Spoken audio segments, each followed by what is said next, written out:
Very good. Well, my name is Tom Dustman.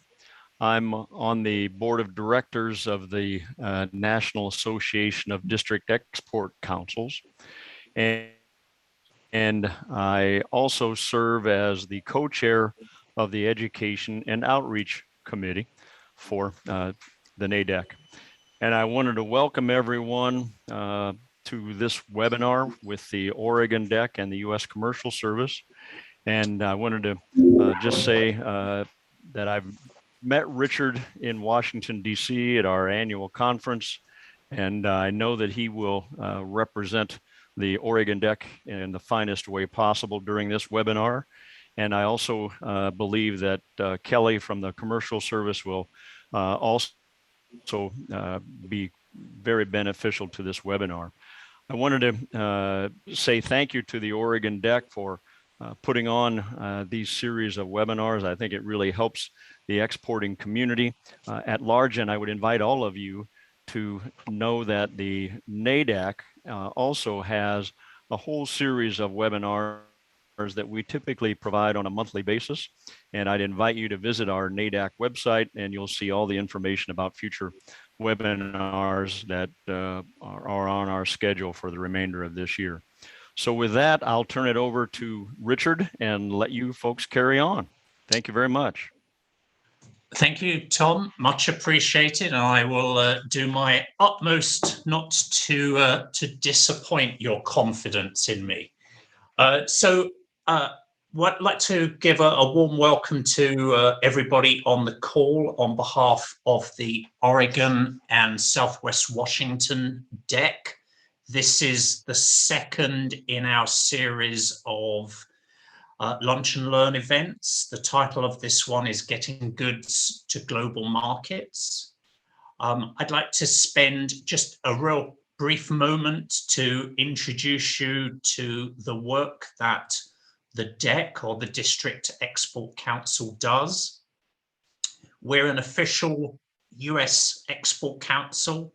The Export Councils were formed back in 1973 through a US presidential directive, and there are approximately 60 DECs around the US and involving about 1,500 trade experts. And we provide a variety of export-orientated services to businesses in our region.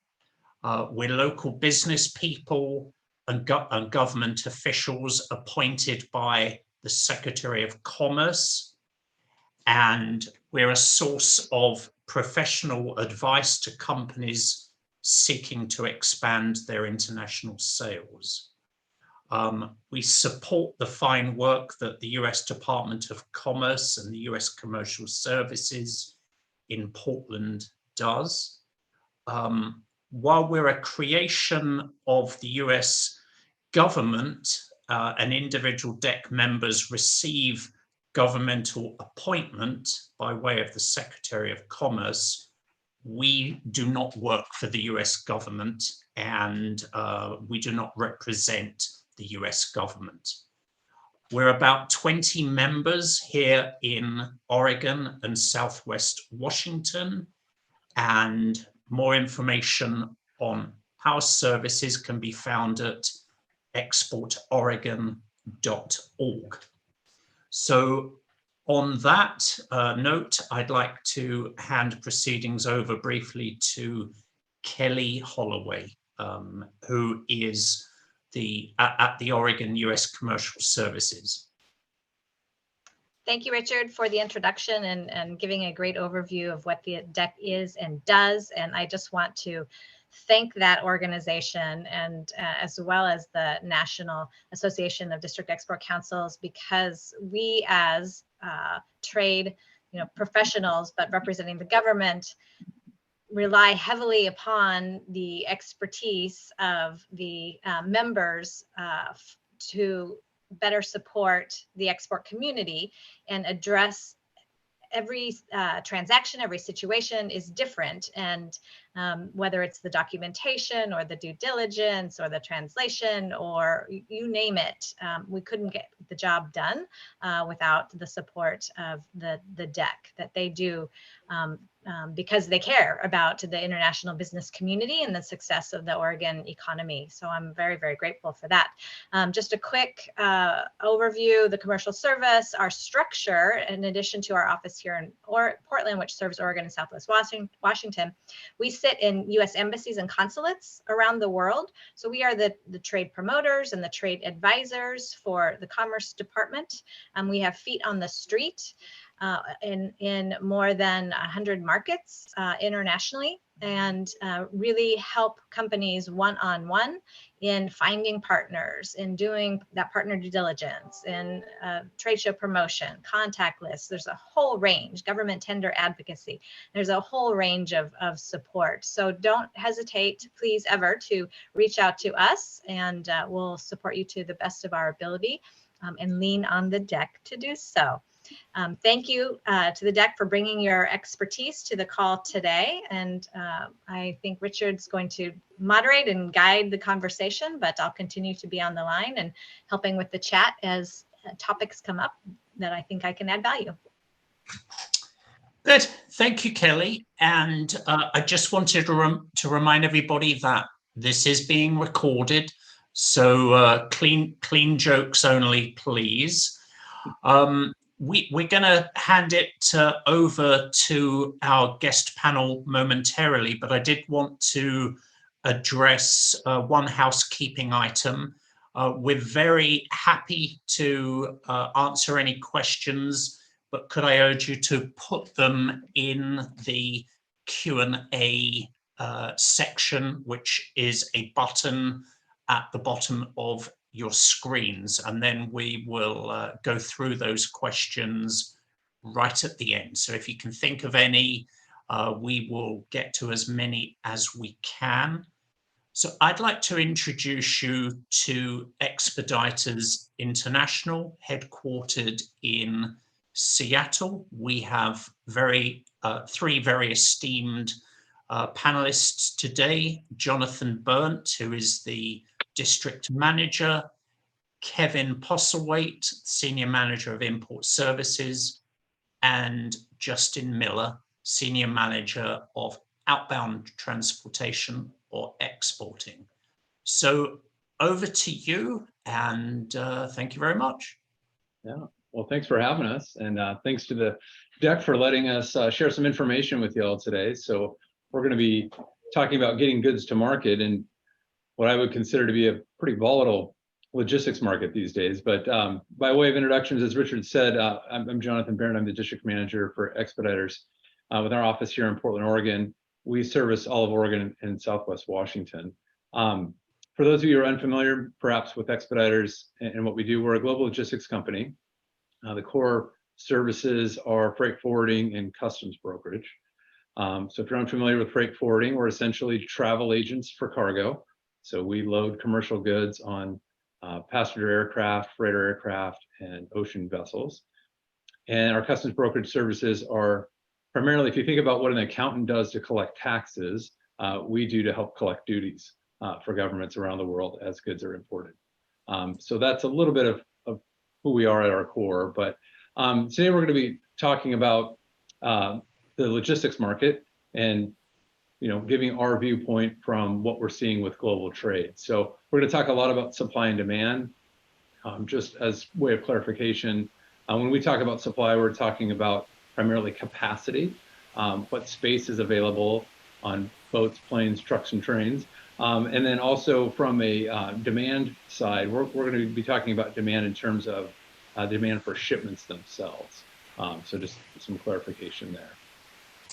So just a quick little history there, and I'm going to turn things over to Justin and Kevin here in a minute. But in order for us to understand what's happening in the present, or to have any hopes of planning for the future, we need to spend a little bit of time talking about how we've gotten to this, as I described earlier, volatile logistics market. So I'm going to use the Consumer Confidence Index as kind of my timeline here, backdrop, if you will. There's a pretty tight correlation between what we see with consumer confidence and what ends up happening in the logistics market, from a supply demand standpoint. So 2014 to 2020, which we have now affectionately referred to as the good old days, demand was much smaller than supply. So capacity was high back in those days, which meant that pricing for transportation was fairly low. Transit times were pretty fast, and more importantly, transit times were predictable. Information freely flowed. People did what they say they were going to do. You could rely on the data that was coming through from logistics carriers around the world. Times were good. Really, the only thing we were talking about back in 2019 were the trade wars, right? Talking about China tariffs and what impact that might have on everything, down the line. Things were only that good again, right? So, because when our good friend COVID hit, there late 2019, early 2020, everything changed pretty dramatically. Initially, you see this first initial drop in consumer confidence. There was a period of about 2 or 3 weeks where in the logistics world, everything seemed to kind of freeze. Orders seemed to just kind of dry up. No one knew what was going on. High degree of uncertainty out there. Didn't know if we should be placing orders or not. And so there's a lot of concern about, especially for us, moving goods around the world. Was there going to be a huge stoppage in trade activity? Well, things changed relatively quickly. As we all know, as individual consumers, we couldn't go out, and when COVID hit, we couldn't go out and go to restaurants. We couldn't travel. We couldn't go to concerts or sporting events, right? And so collectively, about 9% of US GDP was spent on travel and entertainment. And when those funds became available and couldn't be spent in that arena, we had two choices. Either we could save that money or we could spend it. And by and large, we chose to spend it, and we chose to spend it on stuff. And so what we saw in the logistics world was this dramatic change from relative uncertainty and freezing to massive demand for durable goods, retail goods, consumables, right? The likes of which we have never seen in our lifetimes, right? The dramatic increase in demand then basically kicked off what I'm calling the rise here, just what we call supply chain chaos, for lack of a better term. Huge capacity crisis. The supply-demand scenario shifted. Now demand was exponentially higher than capacity, 25 to 50% in some extreme cases, which caused all sorts of issues. There certainly weren't enough planes, boats, trains, and trucks out there to support the level of demand that existed in the market. If you use the example of the proverbial still pond, and you throw a rock in that pond and it creates a splash, and then the concentric circles, from the ripple effect that causes. What we saw in the logistics world was the equivalent of a handful of gravel being thrown into that still pond, multiple ripple effects, often colliding with each other, creating a snowball effect of issues and challenges for supply chains.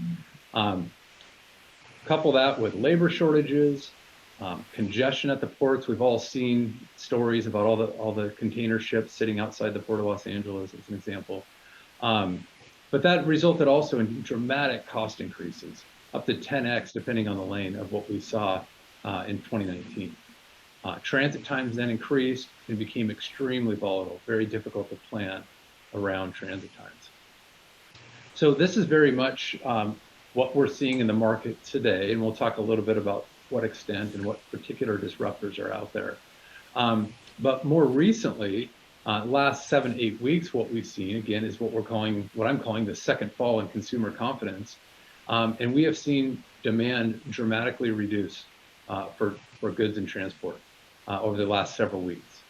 Now, when I say that, doesn't mean everything's calm again. The pond hasn't settled yet. This is a graph that shows what container volumes are doing right now. Even though we're on a downslope, and you see here, this is May to June, when numbers are released for July, we anticipate an intersection of imported goods being less than they were last year.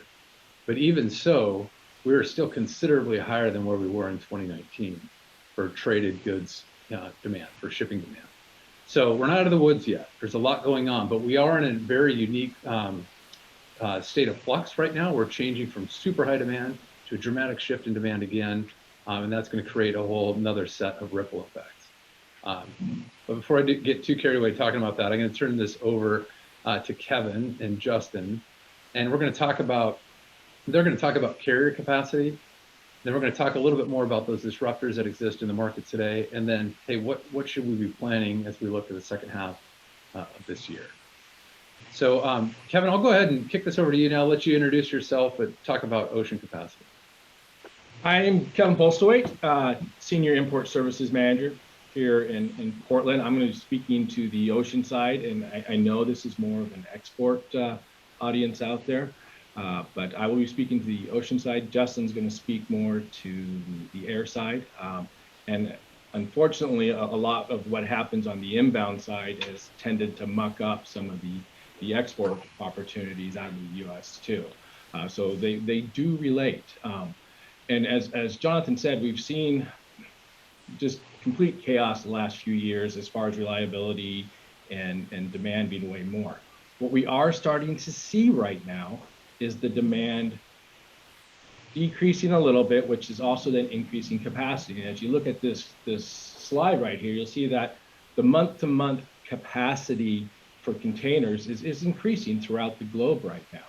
And what happens then when there's more capacity, oftentimes the price is going to go down. So we're starting to see the prices, especially the spot market for customers who are playing in that spot market, who haven't purchased long-term pricing, the prices are dropping right now.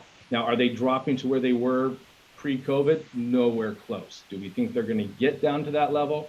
Most likely not. But there is opportunities to save money compared to where things used to be.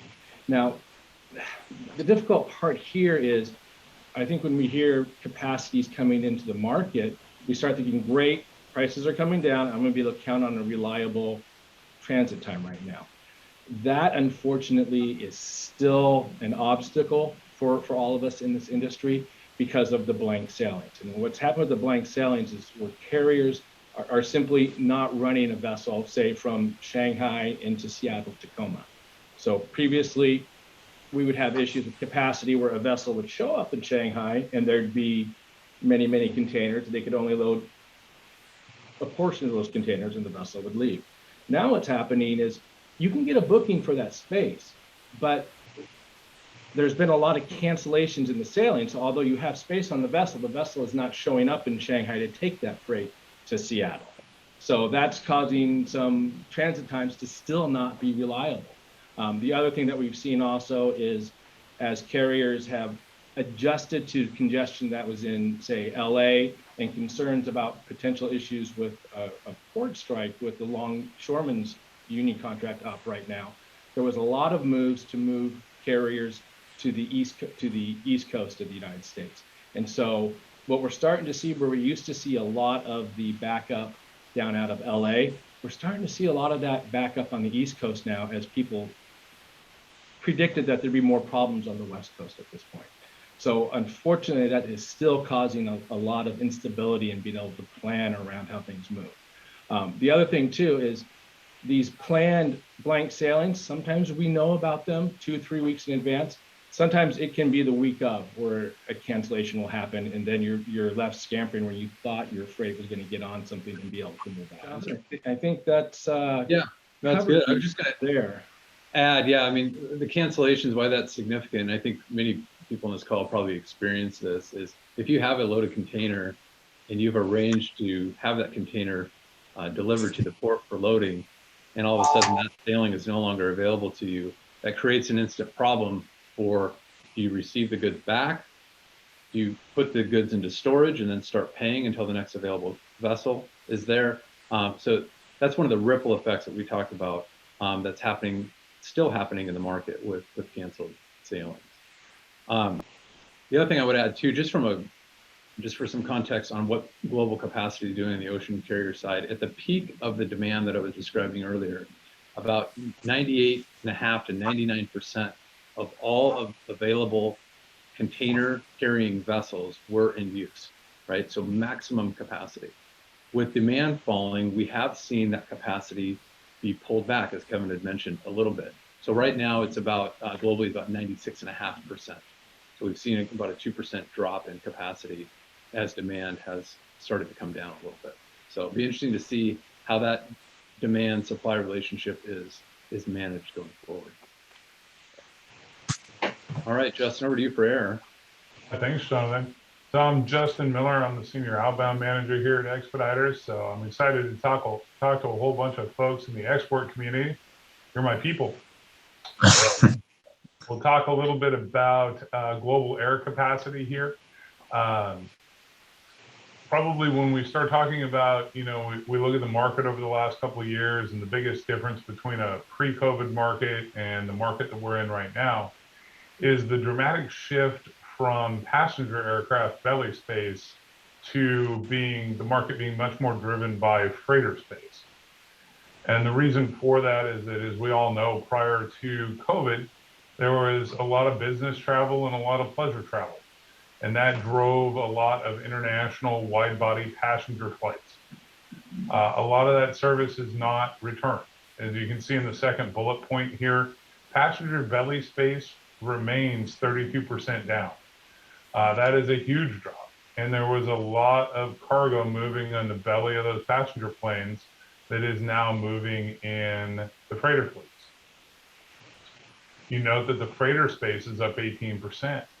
That is a huge shift in the market as well, and that freighter lift has been positioned in some of the key lanes. You can see the plus 9% and the plus 7% Asia-US and US-Asia. That's where a lot of that freighter capacity has been put. That's really driving some changes in the air market in general. Freighters are great. They hold a lot of freight, but they're more expensive to operate. And they also don't run as frequently as passenger flights do. So in the air market, what we're seeing is longer transit times, and we're seeing higher costs. We're seeing higher freight rates. And because this is currently a long-term shift in the market, we do anticipate that trend is going to continue for the next year to 2 years as the market settles. And eventually, it probably won't completely shift back until we see that passenger demand really peak back up. And the question is, will it come back? Are we going to see the return of business travel? Are we going to see the return of a lot of pleasure travel? Those are some longer term things that we talk about when we talk about recovery, that we look at and say, okay, well, how long will those things take to offset? And those are some of the things driving the current market. One problem area that I will call out here right now for anybody that has cargo moving in and out of Southeast Asia, you'll see that there's some capacity challenges there right now, and that is a really volatile market in the world. So whether you're shipping from Europe to Southeast Asia, from the US to Southeast Asia, or even within Southeast Asia, all of those flights are currently overbooked right now. We're seeing express pricing required on some of those flights on certain lanes. But it is a little bit like the lottery, in that if you happen to pick the perfect lane, you may get a great booking at a great rate on a given day, or you could absolutely get hammered the following week and be in a situation where you can't get freight on a plane. The other area of concern, you'll note a lot of red numbers in Africa, but not a ton of demand to Africa. The other market that we see where there's a lot of demand and a capacity shortage is into Australia. So if you're doing business in Australia, that's certainly going to be a challenge for you right now as well. I think those are the general markets on the general comments on the air market, Jonathan. Yeah, I know there's a couple more things on the next slide, right? Yeah, I think the call to arms, though. I mean, our ask as logistics people is that everyone start traveling again for business, please, and bring your colleagues. The more flights, passenger flights we get back, the more capacity we'll have to move cargo. So that can't happen fast enough. So that's our shameless ask on that.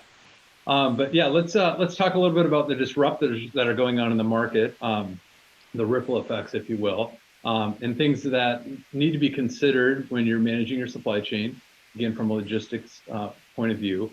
But there's obviously a big list going on here, lots of things to juggle. So starting with our good friend COVID-19, which, you know, has not gone away, lack of a better term. So Justin, you want to talk a little about what's going on maybe in China with that and other places? Yeah, I'll keep the mic for just a minute here. So COVID-19, talking about the markets that we just went through and thinking about that map that we saw, anytime there's a COVID-19 outbreak or a country institutes lockdowns around a COVID-19 containment plan, that shifts the whole global air freight market. So really what we see is when that happens is a reduction in freighters, and almost all of the passenger flights are canceled in and out of that market. So that can make it really challenging to get goods in and out of that market, and it runs for the duration of the COVID outbreak. The most recent example that we have of that is lockdowns in China. There's been almost no passenger lift in and out of China for the last month to 2 months. It's just starting to return now. And it's been almost completely reliant upon freighter lift. Are we moving cargo in and out of China? Absolutely. We're moving cargo every day to China. Is it as easy, and do we have as many flight options as we did before the outbreak? Absolutely not. There are fewer flights, demand is higher, transit time's a little longer, and just those are some of the factors that we have to take into account when we see something about a COVID-19 lockdown, or in the news that a certain country maybe experiences a spike in COVID-19 cases. So if you read that in the news and you're operating with export cargo to a given market like that, just keep in the back of your mind that if that country does decide to institute lockdowns, that could potentially impact your ability to get cargo to market.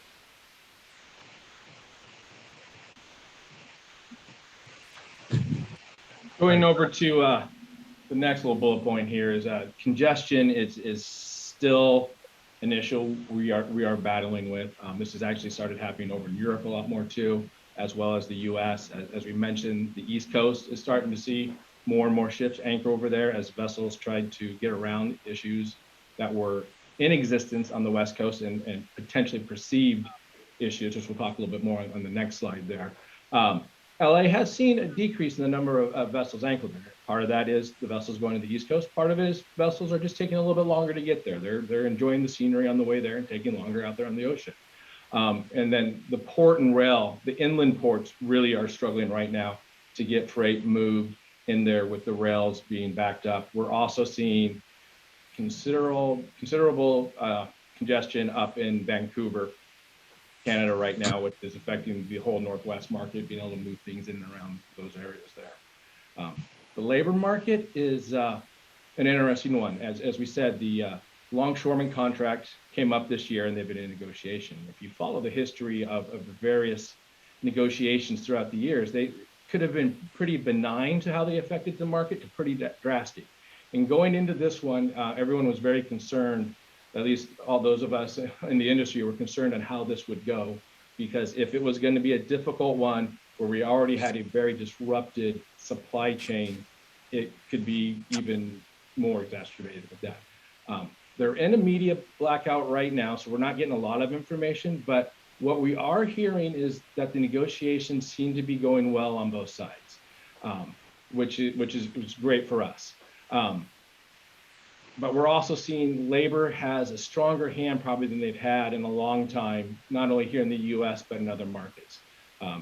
Ports have been backed up, the demand for their work has been there, and they're also looking at the steamship lines, the carriers who are making record profits that they haven't made in the past. So they just feel that they have a stronger hand when they go into these negotiations. So it'll be interesting to see how things finally plays out, and then also just to watch things around the globe. Finally, for me, and so I'll go back to Jonathan, IMO 2023, that has to do with carbon emissions in the ocean shipping industry. And what's going to be interesting how that plays out in 2023 is ships will either slow steam, go a little bit slower, so they're giving off less emission, or they're going to start putting vessels into dry docks to start upgrading them to have scrubbers so they can meet the requirements of that IMO 2023, which then could affect what is available in the market. Jonathan? Excellent.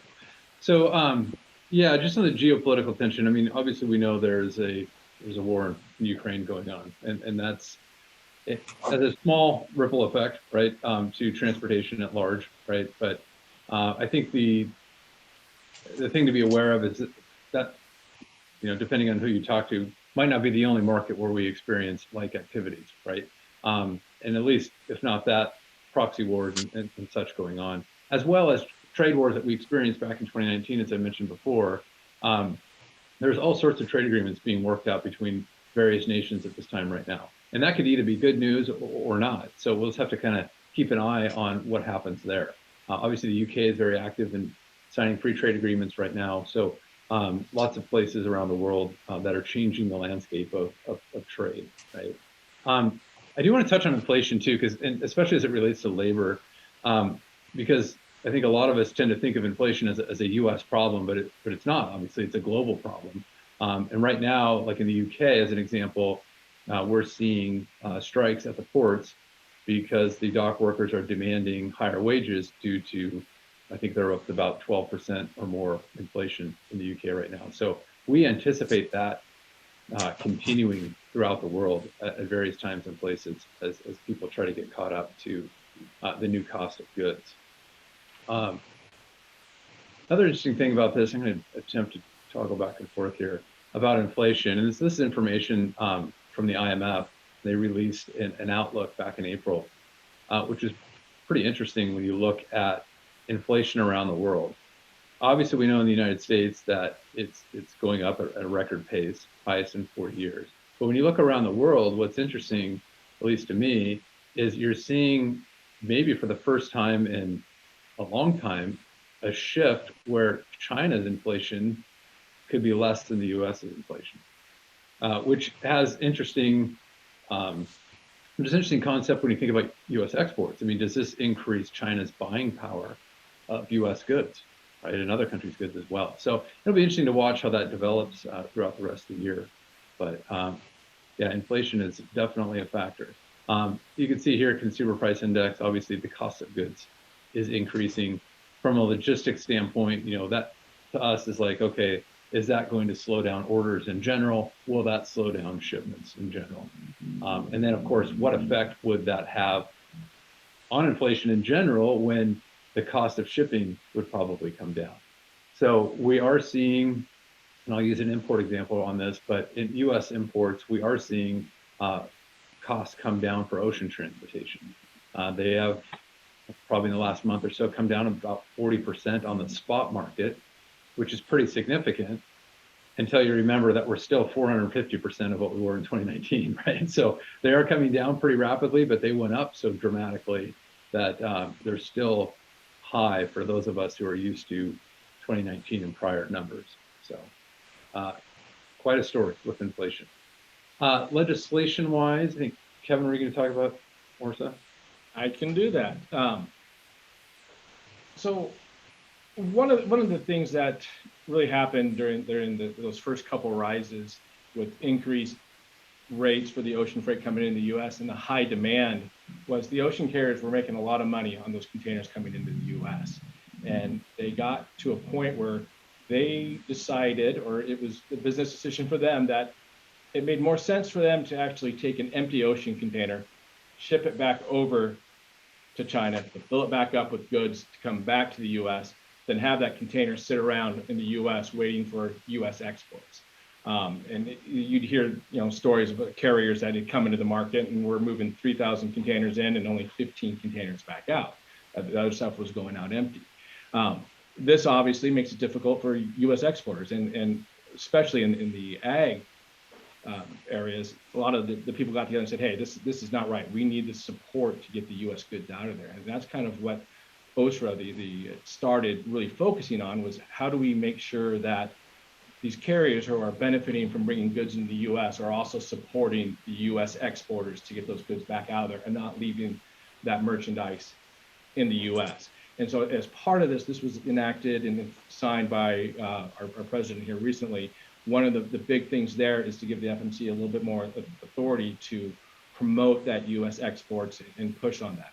Exactly how that is going to be pushed out and implemented, we're still kind of waiting to see how that's going to work, but it's definitely ringing the bell for everyone for the carriers to find a solution to make sure those exports are going out. The other part of that that's being pushed through faster is really focused more, we see more heavily on the inbound side, which in regards to detention and demurrage, where there was also, because of the congestion, the prices and the charges that importers were having to pay were becoming just too much to bear.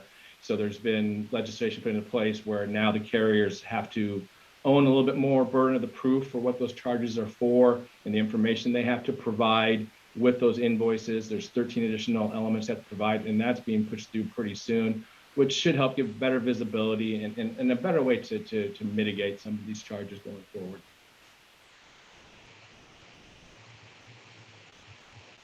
Oops, sorry. Justin, I skipped over. You're on fuel, Justin. There we go, fuel. Can't forget about fuel. So excited, fuel prices. So I know everybody here can see the record high fuel at the pumps.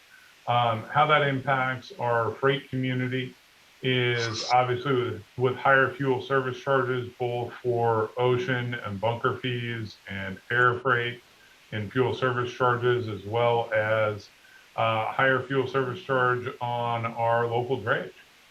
So it hits us in several different points in the supply chain. The parallel that I'd like to draw is back to some of the air slide that we showed, where I mentioned that, you know, more and more of the carriers are moving to freighter lift. And freighters burn more fuel. They carry more cargo, but they burn more fuel than a passenger plane. And there's also no passenger revenue on that plane to offset that fuel cost. So what that does for us in terms of fuel is we see a more direct pass through to the consumer. So fuel will move more rapidly in the years to come. It will be more closely tied to the actual price of fuel, and the carriers will not hedge. So when I say hedge, what we saw in a pre-COVID environment is that sometimes carriers would buy fuel at a fixed rate for 6 months or a year at a time. They don't do that anymore. Most carriers buy fuel on a spot market, and then they adjust their fuel service charge very quickly. We see that being an industry trend that will probably continue into the future here, which isn't a bad segue into the next couple of slides where we start talking about a little bit more of a forward view. Yeah, and so what to expect for the second half of this year? We believe that the way the carriers manage their assets, so the airlines, the steamship lines, in the future is going to be much different than in the past. As I mentioned at the very beginning, prior to 2019, we had a lot more capacity available versus demand. We feel like that relationship is going to be tightened up as we move forward. The carriers, especially the ocean carriers, are making money, and as they should. They should be in business to make money. For years, they were not. And what we saw was a lot of consolidation in the industry because of it. So we also saw what was interesting back in the days when rates were very low. We saw a very a lack of investment in infrastructure, right? And that when COVID hit and demand really rose, we really suffered as a trade community because of that lack of investment in infrastructure. So carriers are making money. I think they're going to continue to try to make money, and should see further investment in infrastructure, right? Which is good for everybody in the long run. They will continue, as they are right now, to prioritize higher yield cargo, right? So we don't see rates dropping back to where they were prior to COVID. I think those days are gone forever. We'll see, but there's no indicator at all that we're going to go back to that level, right? Transit time volatility. Don't see that improving this year, right? I think there's going to continue to be high unpredictability in total transit times, and that mainly is because of the port congestion issues that continue to work themselves out. To rebalance that capacity on a global scale will take several months to do, right? It's not a light switch. We can't just change routings on a dime and fix the problem. So there's months worth of work to get that figured out. Kevin talked about blank sailings. We anticipate that continuing as well as the carriers try to balance that supply demand scenario. We'll see about our traditional peak season. I mean, we're coming into that now. We'll start to here in the next few weeks to see what consumer demand does. Like I mentioned earlier, a lot of retailers have a tremendous amount of inventory right now. Warehouses are full. They would love to sell that inventory. The question is, will U.S. consumers and global consumers, for that matter, be buying this Christmas season? So that's the big, for us, that's the big question right now. What are consumers going to do? What's going to happen to all those inventory levels, right? From a rate perspective, of course, we'll be higher than pre-pandemic, as I mentioned. How far they'll come down with shrinking demand, we'll just have to wait and see. Let me see, about a month ago, we started to see a pretty steady decline in rates on the inbound side, so U.S. imports. Last week, they were up about 3% versus those lows. So is it leveling off? Too early to tell, but we'll see. Export-wise, a little more balanced. Haven't seen a lot of movement on that. What can we be certain of? Uncertainty, right? With all that list of disruptors we talked about, there's so many factors, so many ripple effects going on in the market. Any one of those, especially like inflation, could have a dramatic impact on what happens with supply demand on the logistics industry. So, and again, shipping rates, fuel prices, as Justin mentioned, fuel prices continuing to raise. With that, we kind of wanted to open this up to Q&A time. And I don't see any. Okay, well, a big thank you to Jonathan, Justin, and Kevin there. It seems like the only thing that is certain is uncertainty.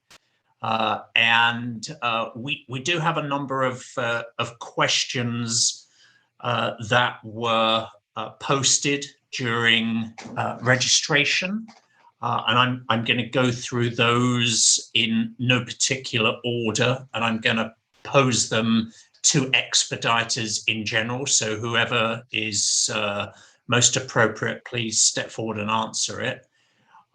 Anybody wanting to get more information on the District Export Council, the fine work that the Portland U.S. Commercial Services does, or to find out some additional US government resources, take a look in the chat box. There are links to all of those available resources, and for the most part, they are without cost or at very little cost.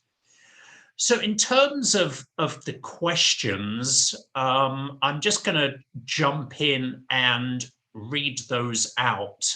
We had a question from John Johnson. I don't know if John or any of the other questions have their questioners in attendance, but John Johnson works for an irrigation accessories company in Vancouver, and he was asking what is going on with shipping times to Australia and his difficulty in getting containers out to Saudi Arabia, where I know his very large irrigation accessories often head. Yeah. So starting with the Middle East, about a month ago, we were experiencing some delays for sure, getting cargo into that part of the world. That has lessened up. In fact, this week, we're getting the green light on that region. So, and I think a lot of that has to do with what Kevin had talked about earlier about a lot of the vessels being diverted to the U.S. East Coast. So when we're exporting out of the U.S. to that part of the world, we're going to get sailing departures off the U.S. East Coast. So there's increased supply available to that part of the world right now. So that's good news. In terms of ocean freight, now air freight, sure, Justin, if you have any comments on what we're seeing on the air freight side of the house there. And I can touch on air freight. The Middle East is what's happened is there's a lot of freighter activity as the shift into freighter activity for air cargo has been made. A lot of those freighters connect through the Middle East, and a lot of those planes are seeing much higher demand and a lot more cargo on them than they did before. So ironically, that increase in freighter activity has led to making it a little bit harder to get cargo into the Middle East. I do think with your comments about the ocean service, I know you're speaking primarily about ocean containers into Saudi Arabia. I do think that East Coast congestion was probably playing a role in what he was seeing as far as really struggling to get service to Saudi Arabia right now. And then on the Australia lane, that has been a really high demand lane for both air and ocean for several months. And quite honestly, no one can add capacity fast enough on that lane. We could have more ships and more airplanes tomorrow, and they would all go full. So hopefully the laws of supply and demand will prevail, and those carriers will continue to invest, and we will see more capacity come online and shift that direction. But that's really what we're looking for on the Australia lane. Yeah, it's you're about 4 to 6 weeks out on a ocean booking to Australia right now. Correct. But we are getting space in that plane. So if you can plan 4 to 6 weeks out, that's a great point, Jonathan. We are successfully getting containers booked in that 4 to 6 week range to Australia right now. And the trucking has become more reliable on the local drayage for pickup and delivery. So if you have that kind of lead time, then ocean to Australia is absolutely still an option for you. You just got to plan a little bit further upstream. Okay, all right, thank you. Heidi, if you are still on this call, there has been a comment from somebody that the chat is showing up as disabled, so people are not being able to see the links. If that does not get rectified, we will certainly follow up with each of you and provide those links as an email following this particular webinar. So moving on to another question. This has actually been posed by Dr. Raymond Davis, who is the chair at the British American Business Council. And his question and statement was, improving Pacific Northwest shipping and trade links with the new English free ports, where logistical bottlenecks are minimal and the ability to re-export, circumventing existing logistical bottlenecks in place through bilateral Brexit free trade agreements. Some EU ports are using the London Gateway to do just that, along with Liverpool and some of the other regional free ports. So I wondered if anybody was able to comment on those new free ports. I think there are 9 of them altogether in the UK, and what you know about those. Yeah, it seems to be a successful start, right? These are relatively new, the free ports. As far as congestion goes, however, it's tough to say, right? No one was immune to the congestion that we saw in the logistics markets over the last year or so. So it's tough to say whether or not those are better versus the traditional ports. Certainly, Felixstowe is still the main ocean port in that part of the world. Congestion is better than it has been, better in the last few weeks than it had been before. However, now we have labor strikes, right? So that kind of throws all that into confusion. But very successful program in terms of what free ports are there to promote, which is increased trade activity in general. And so, the feedback that I've got from our local offices there is that, like we'll see. The history will prove how successful those are, but so far so good. So. Okay. All right. If I just add, Jonathan, I do think the limited experience that I've had with outbound shipments to some of those free ports, the more experienced the recipient is on the UK side, that's really a key for success on those shipments, is understanding how that program works and having a really good brokerage system in place and an idea of the goals as the cargo moves through. Use of the free port, like any logistics program, doesn't guarantee success, right? It's about the people on the other end and the planning and the partnership that will help get that cargo through smoothly. And that's certainly what we've seen. But to Jonathan's point, it's a great program, and hopefully we see more folks use it and it continues to grow. Okay, thank you. Thank you both. We have another question in the Q&A from Terence Delaney. It reads as follows: how much of the extremely high ocean container rate is due to carrier consolidation and the market power of these reduced numbers, and other factors, including fuel prices that you covered, COVID demand, a cover for this pricing market power? So yeah.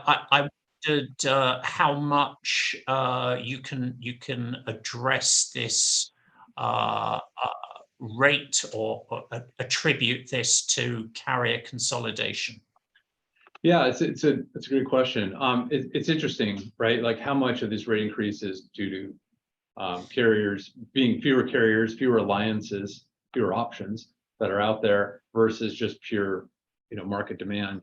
I'll tell you this: the carriers are much more responsive and reactive to changes in the market than they ever have been before because of the consolidation, right? So they're able to adjust pricing a lot faster. Now, how much of the dramatic rate increases are because of that versus pure market demand? I think that story is still to be told, because what we saw in when COVID hit was there was so much more demand than supply. It had nothing really to do with the consolidation of the carriers, because we didn't see a reduction in the total number of available vessels, right? So, and because 98.5% to 99% of all available vessels were in use during that time, I don't think the consolidation really had any impact on the price. It was pure supply demand. Now, what happens next as demand starts to fall? The abilities of these now fewer alliances, fewer total steamship lines out there to adjust to changes in the market, not just with pricing, but with capacity. I think that's where we're going to see the real impact of these consolidations, because if they're better, faster at reacting to cutting supply along with demand in order to keep prices high, that's where we're going to see the impact of it. Right. And so they are absolutely much more responsive than they were in years past. Okay. All right. Thank you. We have another question here from Beauty Leaf Incorporated. I'm not sure where they are based, but Daniel Schaefer asked, is it practical to set up a subsidiary company in India and China to receive our goods and move them into retail distribution? I am not sure if there's any one of you that can answer that one. I mean, I think what we can share there is just our experience, right? And I hate to answer it with an "it depends" question, response, but larger corporations who have the resources to set up, that seems to be the most efficient way to get goods to retail outlets in foreign countries. But it just kind of depends on what your ability to that kind of capital is, right?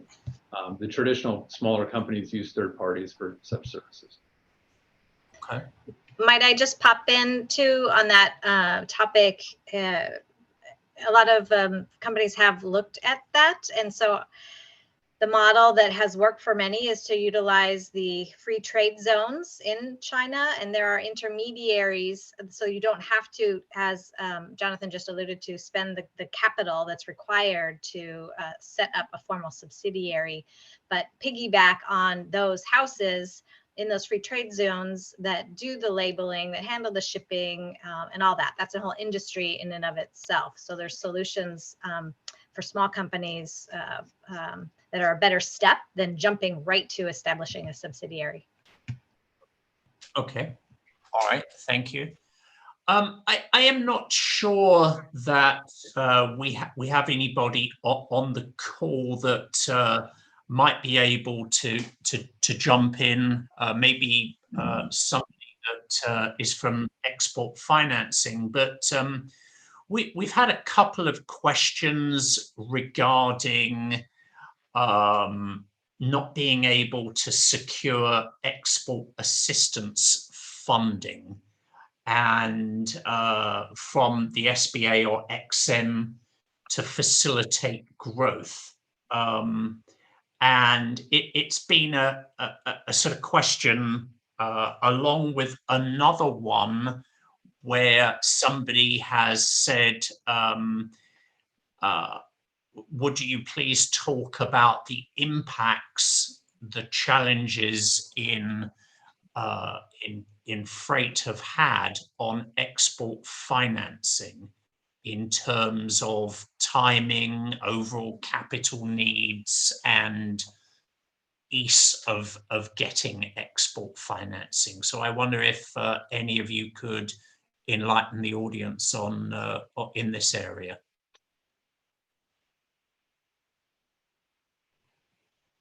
Yeah, the export finance piece, that's kind of beyond the scope of our services, but I don't know if there's anybody Yeah, in the deck that might be able to answer those questions.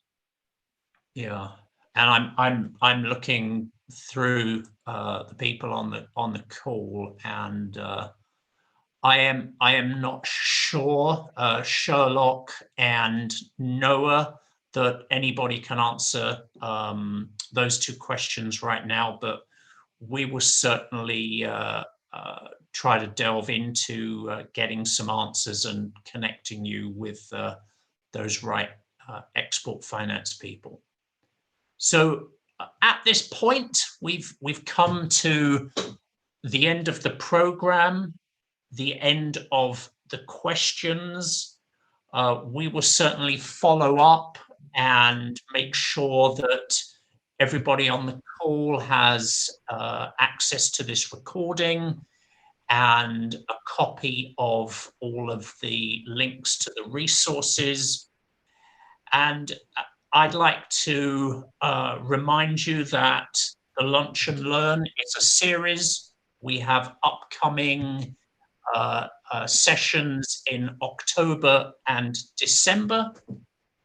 We are always happy to hear of subject suggestions, should anybody in the audience have one of those. Remind you that exportoregon.org is the place to go to learn more about the District Export Council. I'd very much like to thank Expeditors International, Jonathan, Justin, and Kevin for a fabulous job. And thank you to Kelly Holloway from the US Commercial Services in Portland as well. And Hey, Richard, can I yes. interrupt your very nice wrap up? And I'm very interruptible. With just because there's just maybe 2 minutes, and I think for some of the people on the line and newer exporters, it's been fantastic information about the dynamics and what's affecting, the costs and some of the pressure points. But maybe we could, Jonathan, you wouldn't mind, or one of your team, just give a quick comment on how exporters that can work best with their freight forwarder. What kind of relationship do you need? What do they need to provide you? What is most helpful, to make it successful? Because you're such a key linchpin in that process, just like attorneys and others with that expertise. any guidance in that regard, suggestions. Justin, you're the export guy. I'll give you the opportunity here because I know you want it. Excellent. So if I can say one thing, talk to us early. We want to be involved earlier in the process. There are so many times when decisions have been made or people have started down a certain path, and then they get ready to ship or they start anticipating shipping. And unfortunately, we have to pass along some advice. We need to back up a couple of steps and maybe take a different direction. So I do think we want to be a resource. We want to be a partner for you. I feel like I speak for most of the export forwarding community in that regard.